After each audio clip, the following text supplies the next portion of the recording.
Hey guys, so today we're making some cornbread dressing. Please make sure you like, share, and subscribe. Let's get started with the recipe. So I'm starting by making my cornbread. I'm just using the recipe that is on the cornmeal. And so we're going to start with getting our pan together. So I'm putting 3 tablespoons of Crisco shortening into a pan and putting it in the oven for about 3 minutes. Then I'm going to use 2 cups of cornmeal and then 2 tablespoons of sugar and whisk that together. Then I'm going to add a cup and a half of milk and stir that together. And so the cornmeal is self-rising, so I didn't have to add any baking powder or anything like that. And then I'm adding 1 egg, and then you're going to whisk that together. And then you're going to get your pan out of the oven because we're going to pour that hot shortening into our cornbread mixture and stir it up. And then you're going to add it back to the pan. And so you don't have to do that, or you could just grease the pan with some butter or some nonstick cooking spray.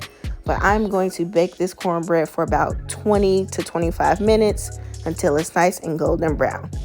Now we're going to saute our vegetables that go inside of our dressing. So I'm adding a whole stick of butter to a skillet, and then I'm adding in some celery and some onion.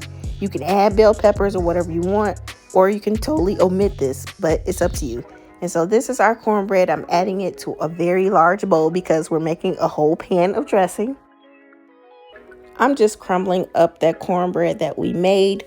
You can double the recipe if you plan to use just cornbread, but I'm adding in some stovetop mix because it adds a different texture and it has lots of seasoning and flavor in it, guys. And so now I'm adding in 1 can of cream of chicken and 1 can of cream of celery. Now, I know there are some people like, don't put that in there, but it's totally optional. It's up to you, but it does add nice moisture and flavor to your dressing. And then I'm adding in some chicken from some baked chicken that I made the other day. You can make your own chicken broth, but I'm adding in 2 cups of chicken broth just to start. And so you really want the mixture to be wet, but it's up to you how you like your dressing, okay? And so I added in, right now this is 4 cups of chicken broth, and then I'm adding in a tablespoon of poultry seasoning, and then I'm also going to add in a tablespoon of sage. Do it to your taste, okay? Do your dressing how you want to do your dressing, but I like a lot of sage in my dressing, so I'm going to adjust the seasonings accordingly, and you just keep adding things to get the consistency and taste that you want, okay? Again, you want to season your dressing to your taste. Just make sure your food is not bland.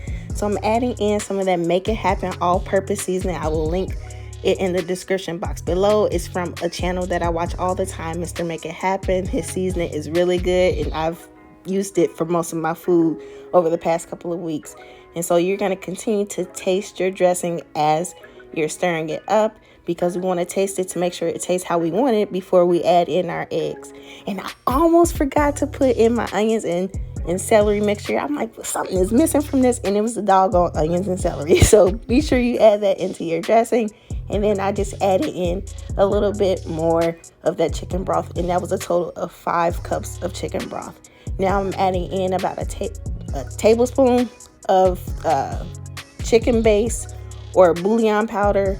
And then here I go with my egg, because the dressing is now tasting how I want it to taste. And you're just going to mix that up. And this is the consistency that you are looking for. Now I am going to grease a pan with some nonstick cooking spray, and I'm going to add my dressing to the pan. You're going to bake this in a 375-degree oven for about 45 to 60 minutes. Make sure you check it at the 45-minute mark.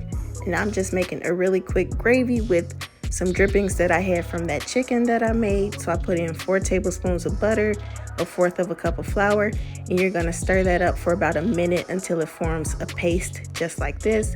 Now I'm adding in about 1/2 cup of some chicken juice that I had from the chicken that I baked, and then I'm going to add in about 1.5 cups to 2 cups of chicken broth to that, and then you're going to stir it up and let it simmer until it starts to thicken. And that's a really simple gravy to put on your dressing.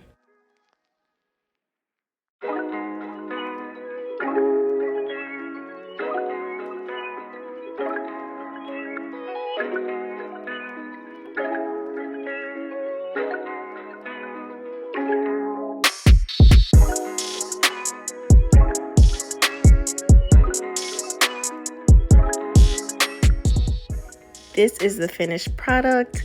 Dressing is one of my favorites for the holiday season. I love having dressing for Thanksgiving. And so we're going to serve it with some cranberry sauce. I hope you guys enjoy. Thanks for watching. Bye.